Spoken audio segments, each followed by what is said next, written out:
News Hunter पर जो हमने आपको प्रॉमिस किया था कि हम हर लोकसभा कॉन्स्टिट्यूंसी का रिपोर्ट देंगे, तो कॉन्स्टिट्यूंसी रिपोर्ट का पहला एपिसोड आपके लिए आ चुका है। आज हम लेकिन बिहार की बात नहीं करेंगे, बल्कि हम आज उत्तर प्रदेश की बात करेंगे। उत्तर प्रदेश की बात इसलिए करेंगे क्योंकि उत्तर प्रदेश की इस कहानी में बिहार का कुछ हिस्सा शामिल है और बिहार की राजनीति का भी एक अच्छा खासा हिस्सा शामिल है इसमें। मतलब जो भूमिहार बिहार में 2.5% वोट के साथ बिहार की राजनीति में अपना दबदबा बनाए हुए हैं आज़ादी से लेकर आज तक, वही भूमिहार गाजीपुर में भी, उत्तर प्रदेश के गाजीपुर में भी बहुत कम मात्रा में होने के बावजूद गाजीपुर की राजनीति में आज़ादी से लेकर आज तक अपना दबदबा बनाए हुए हैं। और गाजीपुर लोकसभा क्षेत्र के बीच बहुत गहरे ऐतिहासिक संबंध है बिहार के साथ, वहाँ के जातीय संबंध के साथ। गाजीपुर लोकसभा क्षेत्र की कहानी बनारस के भूमिहार जमींदार और उस भूमिहार जमींदार से पहले उस क्षेत्र के सबसे बड़े भूपति एक सूफी संत के परिवार के बीच के लड़ाई की कहानी है जो आज तक जारी है। गाजीपुर लोकसभा क्षेत्र कितना महत्वपूर्ण है इसका बीजेपी के लिए, इसका अंदाजा आप सिर्फ इस बात से लगा सकते हैं कि भाजपा राष्ट्रीय अध्यक्ष जेपी नड्डा ने उत्तर प्रदेश में लोकसभा चुनाव 2024 का बुगुल इसी गाजीपुर क्षेत्र से फूंका है पिछले महीने ही। तो शुरू करते हैं पहले गाजीपुर के जातीय समीकरण से।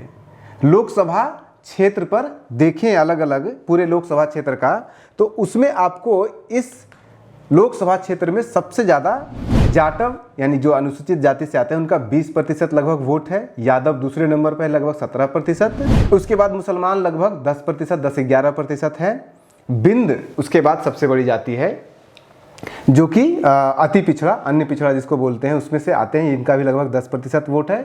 ठाकुर और भूमिहार दोनों लगभग बराबर है, लगभग 8 से 9% के बीच। इसको ध्यान में रखिएगा कि ठाकुर और भूमिहार बराबर है, उसके बावजूद इनके बीच में बहुत कुछ मामला दिखेगा आपको जब मैं आपको बताऊंगा इसकी पूरी कहानी। तो ब्राह्मण भी लगभग 5 से 6% के आसपास है। कुशवाहा भी लगभग इतना ही है। राजभर इंपॉर्टेंट रोल प्ले करने वाले हैं इस इलेक्शन में, पहले भी इस क्षेत्र में इंपॉर्टेंट रोल प्ले करते हैं, खास करके एक विधानसभा क्षेत्र में, वो भी लगभग 5% ही है। वैश्य चौहान वगैरह जो है ये भी 3-4% के आसपास ये सब है। बाकी जो जैन ईसाई वगैरह हैं ये लोग भी 1% सब मिला करके। अब इस जातीय समीकरण के बावजूद आज़ादी से लेकर के आज तक इस सीट पर या तो भूमिहारों का दबदबा रहा है या फिर मुसलमानों का रहा है। अब देखिए संख्या के हिसाब से तो जाटव और मुसलमान पहले दूसरे नंबर पर हैं, जाटव मुसलमान और यादव पहले दूसरे तीसरे नंबर पर, लेकिन पॉलिटिकली इस सीट को डोमिनेट किया है हमेशा भूमिहारों ने या नहीं तो फिर मुसलमानों ने। 2-3 दफ़ा को अगर आप छोड़ देंगे तो जब गैर भूमिहार या गैर मुस्लिम यहाँ के सांसद बने थे, बाकी सारे यही लोग बने हैं। 2009 में सांसद राधे मोहन सिंह यादव थे और उससे पहले 1998 में एक बार ओम प्रकाश सिंह राजपूत समाज से यहाँ से चुनाव जीते थे और सांसद बने थे। ये दोनों जो मैंने भी बताया, राजपूत और समाज से और यादव समाज से, ये दोनों बीजेपी के उससे नहीं लड़े थे सीट से, बल्कि ये सपा और निर्दलीय चुनाव जीते हैं, सपा के सीट से चुनाव जीते हैं। इसके अलावा एक और कुशवाहा जी हैं, जगदीश कुशवाहा जी, जो 1989 में निर्दलीय चुनाव यहाँ से जीते हैं। इसके अलावा कभी कोई कुशवाहा यहाँ से सांसद नहीं बना है। यहाँ से 3 बार ब्राह्मण भी उम्मीदवार लोकसभा चुनाव जीते हैं, लेकिन आज़ादी के तुरंत बाद, बहुत ज़्यादा इधर पिछले 30-40 सालों में बिल्कुल नहीं। लेकिन सबसे अधिक बार यहाँ से सांसद मुसलमान और भूमिहार जाति के लोग ही बने हैं। और खास करके भाजपा या जनता पार्टी की तरफ से तो हर बार सिर्फ भूमिहार सांसद ही यहाँ पे चुनाव लड़े हैं, जीते हैं। 1977 में गौरी शंकर राय भूमिहार थे, 1996 और 99 में मनोज सिन्हा, और फिर से 2004 में मनोज सिन्हा लगातार 3 बार, और मनोज सिन्हा 1991 से लगातार लड़ रहे थे और ये भूमिहार ही हैं। गाजीपुर के स्थानीय भाजपा कार्यकर्ताओं में आपको भूमिहार और राजपूत के बीच में आपको झगड़े मिलेंगे और वो झगड़े आज भी दिख जाएंगे, क्योंकि इन दोनों का संख्या बराबर है, लेकिन भाजपा ने कभी राजपूत को टिकट नहीं दिया है। कहते तो यहाँ तक भी है कि 2019 के चुनाव में जो मनोज सिन्हा जी की हार हुई थी, उसके पीछे एक कारण ये भी था कि गाजीपुर का राजपूत वोटर भाजपा से नाराज था और उसने मनोज सिन्हा के खिलाफ वोट किया। उसके कैडर ने भी, भाजपा के कैडर ने, राजपूत कैडर ने उनके खिलाफ वोट किया था लोकसभा चुनाव के दौरान। एक बार तो राजपूत समाज से सांसद जो बने हैं वो भी सपा के टिकट से ही बने, तो रोज तो होना ऑब्वियस सा, लाजमी सा लगता है। अब विधानसभा चुनाव में भी अगर आप देखेंगे तो सबसे ज्यादा राजपूत उम्मीदवार सपा या बसपा से होते हैं, भाजपा से जल्दी कोई नहीं होता है। एक बार जमनिया विधानसभा क्षेत्र से राजपूत को टिकट दिया था भाजपा ने। जमनिया विधानसभा से इसलिए दिया था क्योंकि जमनिया विधानसभा में सबसे ज़्यादा राजपूतों का डोमिनेशन है और यहाँ राजपूत संपन्न भी है, पैसे वाला भी है। यहाँ का राजपूत समाज यानी कि जो जमनिया है वहाँ एकजुट नहीं है, कुछ भाजपा के भी सपोर्टर हैं, कुछ सपा के भी हैं, कुछ बसपा के भी हैं। पिछले 5 सालों के दौरान बसपा कमजोर हुई है उस क्षेत्र में, पूरे उत्तर प्रदेश में कमजोर हुई है, तो राजपूत का जो वोटर बसपा के पास था वो शिफ्ट होकर के सपा और भाजपा में बटा है। लेकिन भूमिहार समाज का जो वोट है वो आज़ादी के से लेकर के आज़ादी के आज तक, पहले कांग्रेस के साथ और पिछले 40 सालों से लगातार जनता पार्टी और बीजेपी के साथ जुड़ा हुआ है। इसीलिए संभवतः इसके कारण ही संभवतः भाजपा हमेशा भूमिहार को वहाँ पे टिकट देती है, उस पर विश्वास जताती है। अब थोड़ा सा पहले हम जो और बाकी जातियां हैं उनके आपसी समीकरण के ऊपर थोड़ा सा बात कर लेते हैं, उसके बाद फिर हम अलग अलग विधानसभा क्षेत्र के जातीय समीकरण, अभी हमने लोकसभा स्तर पे हमने बताया, फिर हम आपको विधानसभा स्तर के ऊपर अलग अलग विधानसभा में अलग अलग जातियों का समीकरण बताएंगे। उसके बाद फिर भाजपा के हम आपके संभावित कैंडिडेट भी बताएंगे क्योंकि सपा के तो डिक्लेयर हो चुके हैं। फिर उसके बाद फिर हम ये समझने का प्रयास करेंगे कि गाजीपुर में मुख्य लड़ाई हमेशा भूमिहार और मुस्लिम के बीच क्यों होती है, और ये बहुत बड़ा सवाल है और ये मुख्य सवाल है इसका। इस लड़ाई का लिंक अंडरवर्ल्ड यानी कि भाजपा और जो भूमिहार और जो मुस्लिम के बीच में है, इसका link underworld don Dawood Ibrahim से लेकर के सूफी संत जो परिवार है और यहाँ तक कि भारत के एक पूर्व उपराष्ट्रपति के परिवार से भी मिलता है। अनुराग कश्यप की फिल्म जो है गैंग ऑफ वासेपुर, उसके रामाधीर सिंह से भी जाकर के ये इसका लिंक मिला हुआ है। लेकिन उससे पहले ये सब बताएं आपको हम, उससे पहले थोड़ी सी बात जातियों के आपसी समीकरण पे थोड़ा सा और बता देते हैं।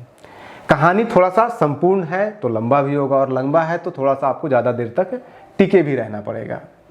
एक समय था जब गाजीपुर में ब्राह्मण राजनीतिक रूप से अच्छे खासे मजबूत थे, कम पॉपुलेशन होने के बावजूद भी। इस क्षेत्र में ब्राह्मण मजबूत कुछ ऐसे हुए थे कि जब भारत में जमींदारी प्रथा खत्म की गई थी तो सीलिंग कानून लागू किया गया था। तब बनारस के जमींदार जो थे वो भूमिहारी थे और वो अपनी जमीन जब सीलिंग लॉ लागू हुआ तो वो बिहार के भूमिहारों में बांटना शुरू कर दिए। बनारसी में भूमिहार जमींदार बिहारी थे, इसलिए आपको आज भी वाराणसी, गाजीपुर, ये सब जो मऊ एरिया इसके आसपास अगर आप जाएंगे तो कई सारे आपको भूमिहार परिवार मिल जाएंगे जिनके पारिवारिक संबंध आज भी बिहार के भूमिहारों के साथ बने हुए हैं। अब ब्राह्मण इससे नाराज हो रहे थे कि भूमिहारों को, बिहार के भूमिहारों को बनारस के भूमिहार जमीन दे रहे थे। वो क्यों नाराज हो रहे थे?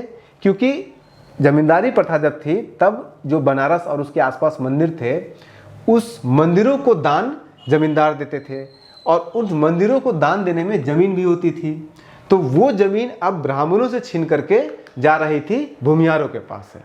तो जिन ब्राह्मणों के पास अच्छी खासी जमीन हुआ करती थी उन्हें अब, जिन्हें जजमानी में ये जमीन मिला था, उनसे ये जमीन छीन लिया जा रहा था आज़ादी के बाद। इसलिए आज़ादी के बाद गाजीपुर में पहली जो जातीय लड़ाई हुई वो भूमिहारों और ब्राह्मणों के बीच हुई थी, जिसमें भूमिहार कांग्रेस के साथ गए थे, जो कि जैसा कि हमेशा होता रहा है, और जो ब्राह्मण थे वो कम्युनिस्ट बन गए क्योंकि उनकी जमीन छीन रही थी।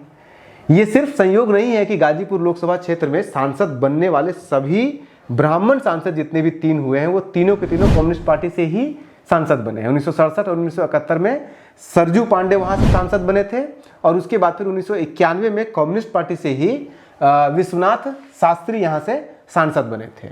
अब याद कीजिए बॉलीवुड की 2 फिल्में, एक और ये दोनों फिल्मों में आपको भूमिहार और ब्राह्मण की लड़ाई बनारस के आसपास के क्षेत्र में आपको उसकी खुशबू मिल जाएगी।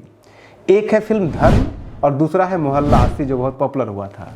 लेकिन गाजीपुर बनारस से थोड़ा सा दूर है, इसलिए बिल्कुल बनारस जैसा नहीं दिखेगा। इसलिए यहाँ पे कुछ थोड़ा सा डिफरेंट हुआ है। यहाँ पे गाजीपुर में लड़ाई मुख्तार अंसारी, ब्रजेश सिंह के बीच में हुआ है ज़्यादातर, खास करके पिछले 4 दशकों से। उसमें से उसके पहले यहाँ पे जो लड़ाई होती थी वो मजनू गैंग और साहेब सिंह के गैंग में हुआ करता था। ब्रजेश सिंह भी साहेब सिंह गैंग के साथ पहले काम करते थे और फिर वो उस एरिया में साहिब सिंह के जो क्षेत्र था उसमें सबसे बड़े अपराधी या सबसे बड़े बाहुबली के रूप में उभरते हैं। और इस लड़ाई के बीच गाजीपुर में भूमिहार और ब्राह्मण वाली जो पहली लड़ाई चल रही थी वो धीरे धीरे गौन हो गई। जैसे कि 1990 का दशक में देखेंगे, तब आते आते हिंदुस्तान में कम्युनिस्ट भी गौन हो रहे थे, खत्म हो रहे थे, और इस क्षेत्र में कांग्रेस भी गौन हो रहे थे। क्योंकि 1990 का जो दशक था भारतीय राजनीति में, वो मंडल और कमंडल की राजनीति का दौर था। अब जाति आरक्षण और सम्मान की जो लड़ाई थी वो खेत खलिहान और जमीन की लड़ाई के ऊपर भारी पड़ चुकी थी।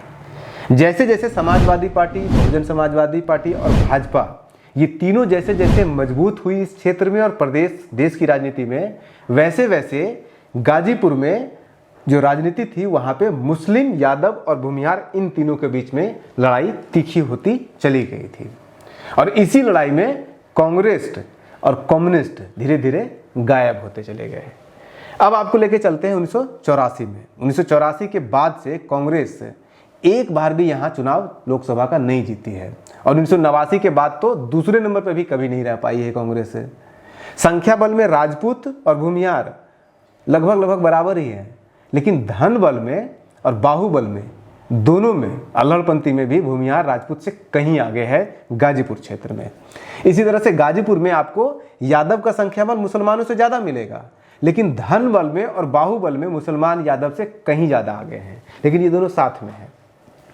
इसलिए गाजीपुर में लड़ाई यादव और राजपूत का ना होकर के भूमिहार और मुसलमान का हुआ है, क्योंकि बाहुबल में और पैसे के बल में, इन दोनों में ये दोनों ज़्यादा मजबूत हैं यादव और राजपूत से। न तो यादव इस क्षेत्र का धनी है और न ही बाहुबली समाज है और न ही राजनीतिक रूप से मजबूत है। और चूंकि अब समाजवादी पार्टी की तरफ से मुख्तार अंसारी के जो भाई हैं अफजल अंसारी, उनकी उम्मीदवारी की घोषणा हो चुकी है 19 फरवरी को, अभी कुछ दिन पहले। तो यादव समाज तो एकमुश्त हो चुका है वहाँ पे उनको वोट करने के लिए। पिछले बार भी इनको ही टिकट मिला था, इन्हें यही लड़े थे और जीते भी थे। तो यादव और मुस्लिम एकमुश्त हैं। हालांकि अफजल अंसारी को रास्ते से हटाने के लिए, उनको चुनाव लड़ने से रोकने के लिए भाजपा ने इस साल बहुत प्रयास किया, हर संभव प्रयास किया। लोअर कोर्ट से उनको 4 साल की सज़ा भी मिल गई थी ताकि वो चुनाव नहीं लड़ पाएँ। लेकिन अभी पिछले कुछ दिनों के अंदर ही, पिछले महीने ही शायद दिसंबर में, सर्वोच्च न्यायालय से अफजल अंसारी को राहत मिल गई और अब उनकी सांसदी भी बच गई है, और फिर उसके साथ साथ अब वो चुनाव भी लड़ सकते हैं। उनकी उम्मीदवारी भी घोषणा हो चुकी है। हालांकि बीजेपी ने बहुत प्रयास किया उनको रोकने का। तो सपा की तरफ से तो अफजल अंसारी का नाम क्लियर है। अब चूंकि महागठबंधन के इस बार बसपा में, चूंकि इस बार महागठबंधन में बसपा नहीं है, जो कि पिछले बार गाजीपुर के क्षेत्र से बसपा ही लड़ी थी और बसपा ही चुनाव जीती। हालांकि यही अंसारी जी ही बसपा की तरफ से चुनाव लड़े थे, उसमें सपा ने साथ दिया था, गठबंधन में सरकार उनकी चुनाव लड़े थे वो। पिछले लोकसभा चुनाव में बसपा और सपा साथ में चुनाव लड़ी थी, जिसमें अफजल जी बसपा के टिकट से चुनाव लड़े थे और जीते भी थे। पिछले चुनाव में कांग्रेस ने कुशवाहा जाति, कांग्रेस अलग से लड़ी थी और कुशवाहा जाति के एक अपना कैंडिडेट जिनका नाम कुछ कुशवाहा था, उनको उन्होंने उतार करके वहाँ पे चुनाव लड़वाया था। पिछले बार बसपा सपा गठबंधन में थी, इस बार कांग्रेस और सपा गठबंधन में है। तो पिछले बार भी 2 लोग गठबंधन में थे, इस बार भी 2 लोग गठबंधन में है। इसलिए महागठबंधन की ताकत लगभग उतनी ही है जितनी 2019 के चुनाव में आपको देखने को मिली थी। हालांकि गाजीपुर का एक और इतिहास भी है, ये ध्यान में रखना पड़ेगा कि पिछले 4 दशकों के दौरान एक भी ऐसा सांसद नहीं हुआ है जो 2 बार लगातार वहाँ से चुनाव जीता हो और सांसद बना हो। अगर महागठबंधन के ये अफजल अंसारी इस बार चुनाव जीत जाते हैं 2024 में, तो 40 साल का वो पुराना रिकॉर्ड तोड़ेंगे, लगातार 2 बार लोकसभा चुनाव जीतने का। लेकिन ये रिकॉर्ड टूटेगा क्यों? जो कुशवाहा जाति के लोग पिछले चुनाव में कांग्रेस द्वारा जो प्रायोजित थे, अजीत कुशवाहा, उनको टिकट दिए जाने के कारण कुशवाहा वोट पूरा कांग्रेस को चला गया था, वो वोट इस बार अभी तक डिसाइडेड नहीं है, क्योंकि कुशवाहा आखिरी मोमेंट पर डिसाइड करता है, अपना वोट अपने जाति के कैंडिडेट को देता है। अब सोचिए कि अगर बीएसपी किसी कुशवाहा को चुनाव में मैदान में उतार दे, तो वो कुशवाहा का जो वोट है वो पूरी तरह से शिफ्ट हो जाएगा उसके बीएसपी के कैंडिडेट की तरफ, और बीजेपी ये कोशिश करेगी। अब आते हैं कि कुशवाहा की संख्या गाजीपुर में अच्छी खासी है, लगभग 2-2.5 लाख के आसपास इनका वोट है। ये सपा के साथ कभी रहते हैं, लेकिन आजकल ये भाजपा के साथ हो चुके हैं, उनका टिल्टनेस है। इसके बाद बिंद और राजभर समाज के लोग जो कि पिछड़े हैं, वो राजभर जी की जो पार्टी है उसके साथ गए हुए हैं। राजभर जी पहले भाजपा के साथ थे, आजकल वो फिर से भाजपा के साथ आ गए हैं। बीच में 19 के चुनाव में और 17 के चुनाव में, 22 के चुनाव में वो चले गए थे सपा के साथ और उनके साथ चुनाव भी लड़े थे। और 2022 के चुनाव में जो विधानसभा का चुनाव हुआ था उसमें उनको एक सीट मिला भी था सपा की तरफ से और वो जीते भी थे। तो भाजपा को उसके कारण भारी नुकसान हुआ था 2019 और 22 के, और वो हारे भी थे दोनों इलेक्शन। इस बार भाजपा ये समझ गई है कि गाजीपुर में मोदी के नाम पे कम से कम बिंद और राजभर समाज के लोग तो उन्हें वोट नहीं देने वाले हैं। इसलिए पूरी संभावना है कि ये गाजीपुर का टिकट राजभर जी के पार्टी को ही मिल जाएगा। ये टिकट राजभर जी के पार्टी को देने के पीछे और भी 3-4 कारण हैं। उसमें से दूसरा कारण ये है कि मनोज सिन्हा जी पिछले 3 दशक से इस क्षेत्र के सबसे बड़े भाजपा नेता थे, लेकिन जब उनको 2020 में जम्मू कश्मीर का राज्यपाल बनाया गया तो उसके बाद अब ये संभव नहीं है कि वो वापस आएँ और गाजीपुर से फिर से चुनाव लड़ें। हालांकि ये वही मनोज सिन्हा जी हैं जो 2009 में भाजपा को मात्र 2.5% वोट मिला था गाजीपुर से, और उसको उन्होंने 2014 में 40%, 45% वोट तक पहुंचा दिया था। लेकिन वो संभव नहीं है अब उनका आना। इसलिए गाजीपुर के भाजपा के अंदर ही एक लीडरशिप का वैक्यूम बन करके खड़ा हो गया, और खास करके भूमिहार समाज के अंदर, क्योंकि इनसे बड़ा कोई भूमिहार वहाँ का लीडर नहीं था। अब इस वैक्यूम के कारण गाजीपुर के अंदर जो भूमिहार और राजपूत के बीच में जो लड़ाई चल रही थी वो लड़ाई अब बढ़ गई है। अब इस क्षेत्र में यानी कि गाजीपुर में सबसे बड़े भाजपा नेता जो बचे हैं वो है ओम प्रकाश सिंह, लेकिन वो राजपूत हैं, भूमिहार नहीं है। तो ये पूरी संभावना है कि अगर उनको टिकट दिया जाएगा तो गाजीपुर के भूमिहार नाराज हो जाएंगे, और भूमिहार को भी वहाँ पे नाराज कर नहीं सकती है बीजेपी। मनोज सिन्हा के बेटे जो कि भूमिहार हैं, उनके बेटे अभिनव सिन्हा भी आजकल काफ़ी कुछ महीने से एक्टिव वहाँ पे हुए हैं उस क्षेत्र में, लेकिन संभावना बहुत कम लगती है कि उनको कोई टिकट मिलेगा। इसलिए भाजपा के लिए बेहतर तो यही है कि ये सीट, गाजीपुर की सीट राजभर जी के पार्टी को दे दिया जाए, उनके लिए छोड़ दिया जाए, और संभवतः छोड़ भी देगी। और इसका कुछ कई बार उठा भी है, न्यूज़ के अंदर आया भी है। लेकिन सवाल ये उठता है कि जब देश की आध्यात्मिक राजधानी काशी से मोदी जी खुद चुनाव लड़ रहे हैं प्रधानमंत्री के उम्मीदवार, तो देश के छोटका काशी जिसे गाजीपुर को कहते हैं उसे भाजपा कैसे छोड़ देगी। दरअसल गाजीपुर का जो स्थानीय भाषा में नाम बोला जाता है उसको लहुरी काशी बोलते हैं, क्योंकि काशी गाजीपुर का पड़ोसी भी है, और लोकल भाषा में लहुरी का मतलब होता है छोटा, यानी कि गाजीपुर जो है वो छोटा काशी है, मतलब छोटा वाराणसी है गाजीपुर, सटा हुआ भी है। अगर बड़का काशी से मोदी जी खुद चुनाव लड़ रहे हैं प्रधानमंत्री जी, तो छोटका काशी को कैसे छोड़ा जा सकता है? ये संभव तो थोड़ा मुश्किल लग रहा है। लेकिन मुख्तार अंसारी जैसे बाहुबली लीडर के सामने ऐसे किसी ऐरे-गैरे को भी तो भाजपा नहीं लड़ा सकती है, वरना वहां से हार हो जाएगी बहुत आसानी से। अब इसका हल के लिए हल मिला गाजीपुर के एक और दूसरे भूमिहार दबंग ब्रजेश सिंह के नाम से, उनके नाम पर मिला भाजपा को हल। ब्रजेश सिंह का कहानी बहुत खतरनाक है। बिहार के अनंत सिंह और सूरजभान सिंह से कहीं आपके इनकी ज़्यादा खतरनाक कहानी दिखेगी। इतना ज़्यादा खतरनाक कहानी इनका है कि दाऊद इब्राहिम तक इनका लिंक है। कहते तो यहाँ तक भी है कि जिस तरह से मुंबई पुलिस के पास 2 दशक तक दाऊद इब्राहिम का कोई फोटो तक नहीं था, उसी तरह से उत्तर प्रदेश पुलिस के पास, दिल्ली की पुलिस के पास या बिहार की पुलिस के पास 2 दशक तक ब्रजेश सिंह का कोई फोटो तक नहीं था। जब तक कि वो अरेस्ट नहीं हुआ तब तक पुलिस के पास एक फोटो नहीं उनका था। दाऊद तो भाग करके दुबई चले गए, पाकिस्तान चले गए, लेकिन ब्रजेश सिंह कहाँ जाते हैं? ब्रजेश सिंह अपनी पहचान को छुपाने का प्रयास किया और अपनी अपराध को छुपाने के लिए नाम बदल लिया, अरुण सिंह नाम रख लिया और उड़ीसा चले गए, और वहाँ और बंगाल में वो अपना बिजनेस करते थे उड़ीसा जा करके।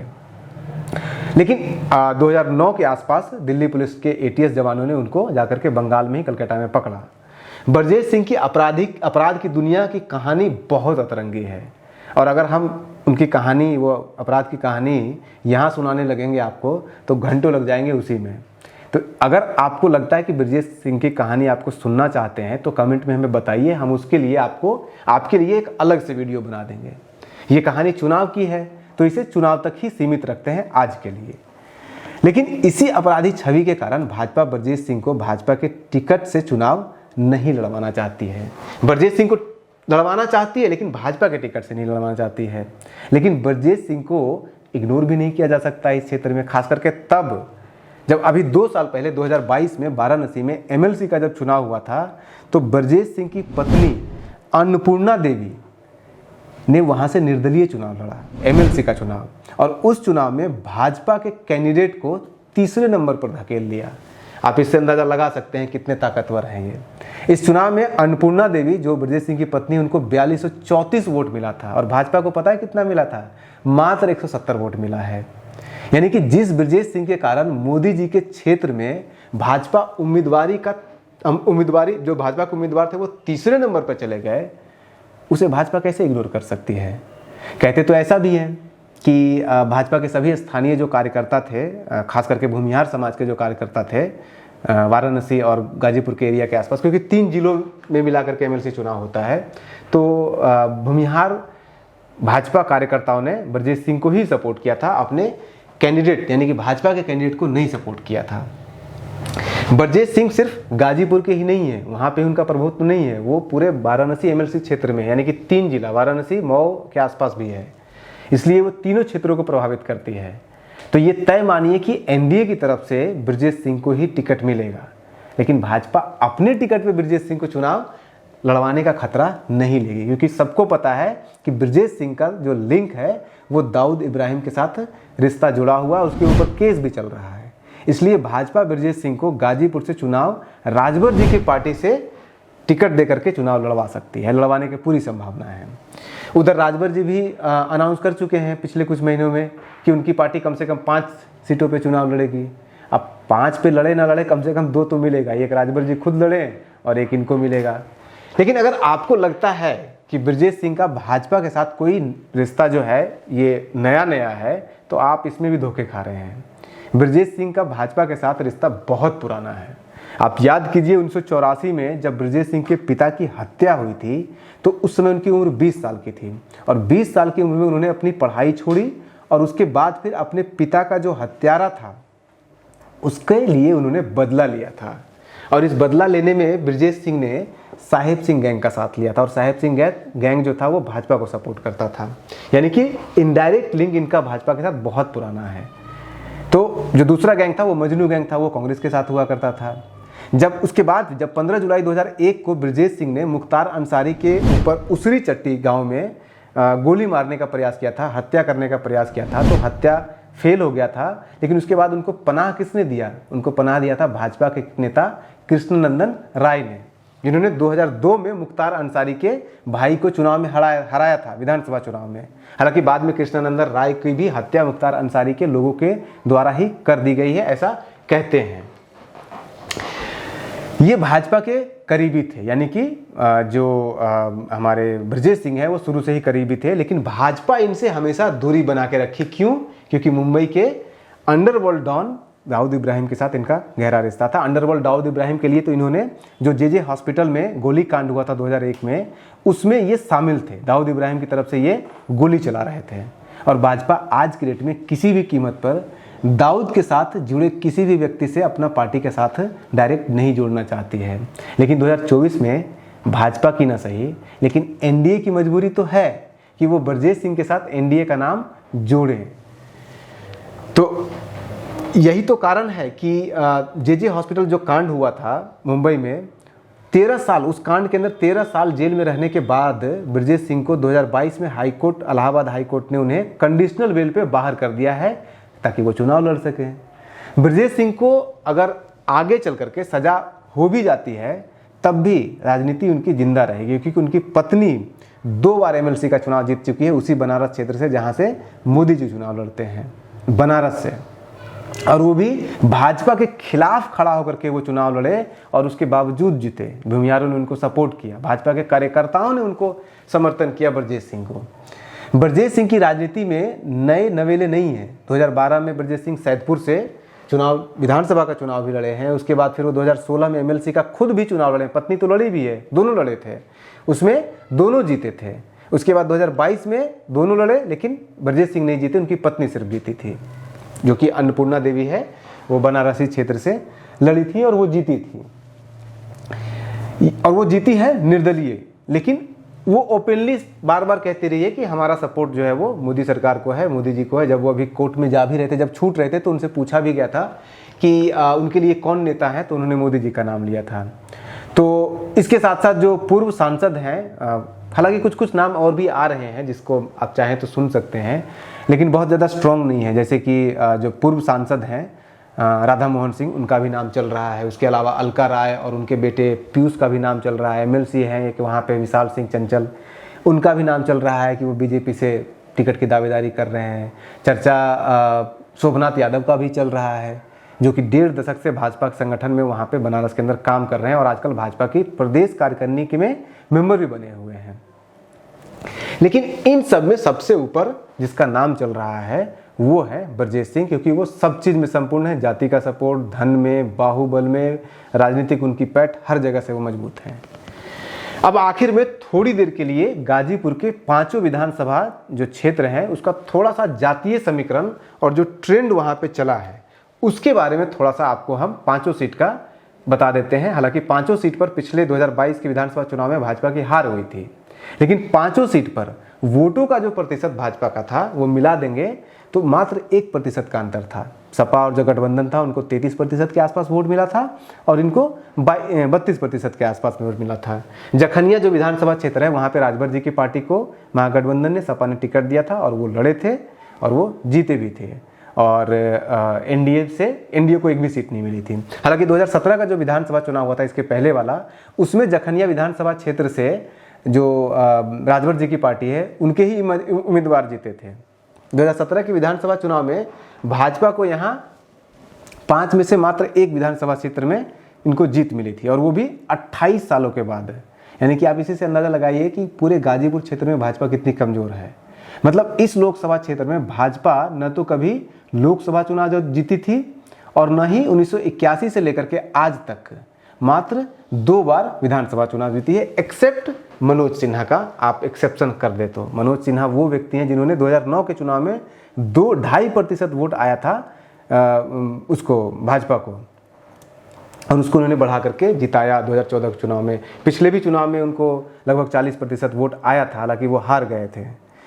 तो अब हम एक एक करके अलग अलग जो लोकसभा विधानसभा क्षेत्र हैं उसके ऊपर हम आपको बता देते हैं कि कितना कितना वहाँ पे जातीय समीकरण क्या है, कैसे चल रहा है वहाँ पे। तो सबसे पहला हम आपको बताते हैं जखनिया का।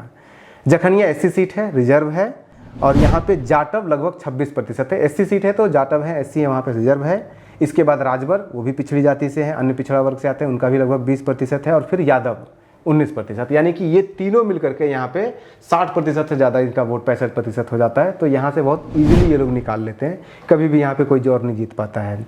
दूसरा आपका सैदपुर है, जहाँ से ब्रजेश सिंह भी लड़े थे एक बार, तब वो रिजर्व सीट नहीं था, उसके बाद रिजर्व, बाजा के बाद रिजर्व सीट ये हो गया था। यहाँ पे भी सबसे ज़्यादा यादव लगभग 35% यहाँ पे वोट शेयर है।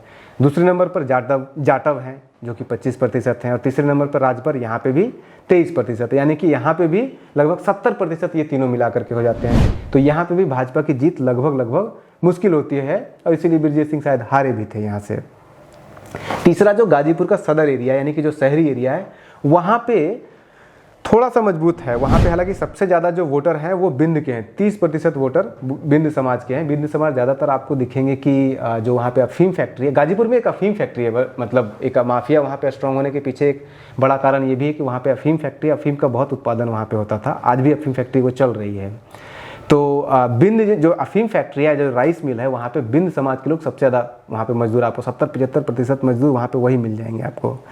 दूसरे नंबर पर यादव है यहाँ पे, तीसरे नंबर पर जाटव है, यादव को लगभग 25%, जाटव को लगभग 22%। तो यहाँ पे भी आपको कहीं से दिख नहीं रहा है भूमिहार वगैरह का ज़्यादा कुछ। अब आ जाइए जंगीपुर विधानसभा क्षेत्र में, यहाँ पे भी यादव टॉप पे हैं 25%, दूसरे नंबर पे जाटव हैं 22%, राजभर हैं 10%। अब बचा आखिरी विधानसभा क्षेत्र जमनिया।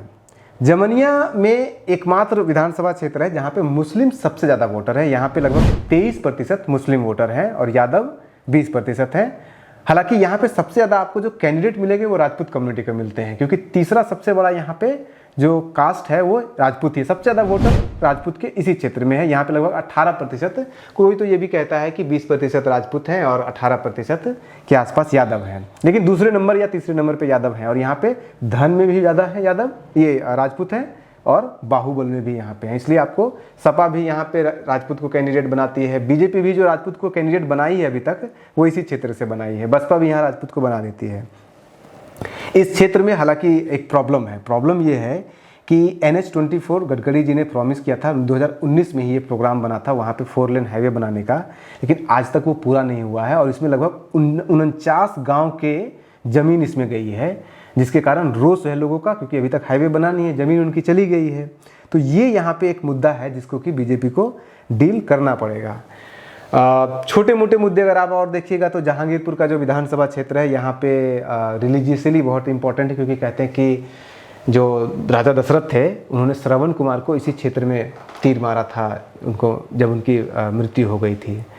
इसके बाद फिर अगर आप हाँ, एक और विधानसभा क्षेत्र है जहाँ पे सेना में अच्छा खासा उनका योगदान है, और वहाँ पे अब्दुल हमीद जो जिनको परमवीर चक्र मिला था वो भी इसी क्षेत्र से, वो जखनिया से थे।